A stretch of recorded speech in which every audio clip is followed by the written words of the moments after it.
ഈസ്റ്ററൊക്കെ അല്ലേ, നല്ലൊരു വട്ടയപ്പം ഉണ്ടാക്കിയാലോ? ഞാൻ ആദ്യമായിട്ടാണ് കേട്ടോ ഈ റെസിപ്പി ട്രൈ ചെയ്യുന്നത്. എനിക്ക് ഒട്ടും ഇഷ്ടമില്ലാത്തൊരു ഐറ്റം ആയിരുന്നു കേട്ടോ ഈ വട്ടയപ്പം. പക്ഷെ ഇതിങ്ങനെ ഉണ്ടാക്കി നോക്കിയപ്പോൾ അടിപൊളിയാണ് കേട്ടോ.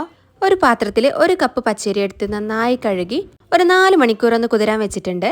പിന്നെ ഒരു 1/2 കപ്പ് അവിലെടുത്ത് 1/4 കപ്പ് വെള്ളത്തിൽ കുതിരാൻ വെച്ചിട്ടുണ്ട്. പിന്നെ നമുക്ക് 2 അച്ചു ശർക്കര ഒന്ന് മെൽറ്റ് ചെയ്തെടുക്കണം.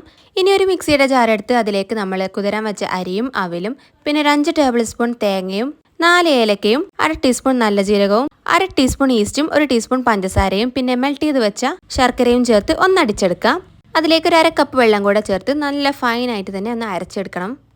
ആവശ്യത്തിന് ഉപ്പും കൂടെ ചേർത്ത് നന്നായി ഒന്ന് മിക്സ് ചെയ്ത് നമുക്കൊരു 2 മണിക്കൂർ ഒന്ന് റെസ്റ്റ് ചെയ്യാൻ വെക്കാം. അപ്പോൾ 2 മണിക്കൂറിന് ശേഷം മാവ് നന്നായി പൊന്തി വരും.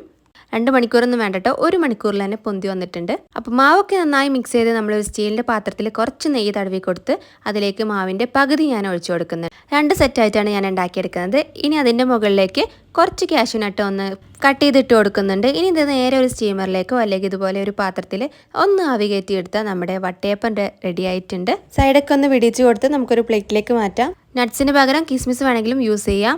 അപ്പോൾ ഈസ്റ്ററൊക്കെ ആയിട്ട് എല്ലാവരും ഒന്ന് ട്രൈ ചെയ്ത് നോക്കൂ. വീഡിയോ ഇഷ്ടപ്പെട്ടാൽ ലൈക്ക് ചെയ്ത് ചാനൽ സബ്സ്ക്രൈബ് ചെയ്യാൻ മറക്കരുതേ.